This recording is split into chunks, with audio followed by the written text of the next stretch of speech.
துணைநிலை ஆளுநருக்கும் முதல்வருக்கும் இடையே நடக்கிற பனிப்போர் காட்சிகள் புதுச்சேரி மக்கள் மத்தியில் பாஜகவுக்கும் காங்கிரஸுக்கும் இடையே நடக்கிற போராட்டமாக தான் பார்க்குறாங்களாம். மாற்றி மாற்றி குறை சொல்கிறதால திட்டங்கள் எல்லாம் செயல்படுத்துறத சிக்கல் உருவாயிருக்குதான். பலூன் பலூன் நண்பா, அரசு திட்டங்களோட கான்ட்ராக்ட் எடுக்கிறதுல முன்னாடி மாதிரி இப்போ அவ்வளவா யாரும் ஆர்வம் காட்டுறது இல்லையா? அதுக்கு பல கோடி ரூபாய் பாக்கி வச்சிருக்கிறது தான் காரணம்னு ஒரு பக்கம் சொல்றாங்களாம், இன்னொரு பக்கம் முட்டல் மோதல் தான் காரணம்னு சொல்றாங்களாம். மருத்துவக் கல்லூரி மாணவர் சேர்க்கை விவகாரம் தான் துணைநிலை ஆளுநருக்கும் முதல்வருக்கும் இடையில விரிசலை அதிகப்படுத்திச்சான்.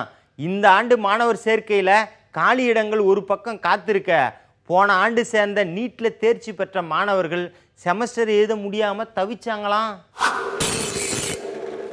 ஐயா, ஆட்சியை கலைக்கிற அளவுக்கு பிரச்சனை இல்லை. அஸ்ஸாம், நாகாலாந்து, மணிப்பூர் மாதிரி அணிமாரி எம்எல்ஏக்களும் இல்லை. ஆனாலும் திட்டங்களை செயல்படுத்தோம்னு ரெண்டு தரப்பும் பிளான் போட்டு வேலை செய்தாங்களாம். எது செஞ்சாலும் டெல்லியில் ஒரு வார்த்தை கேட்டு தான் செய்தாங்களாம். நாங்களாவா சொல்லுதோம், வெளியில் பேசிக்கிட்டு தாங்க ஐயா.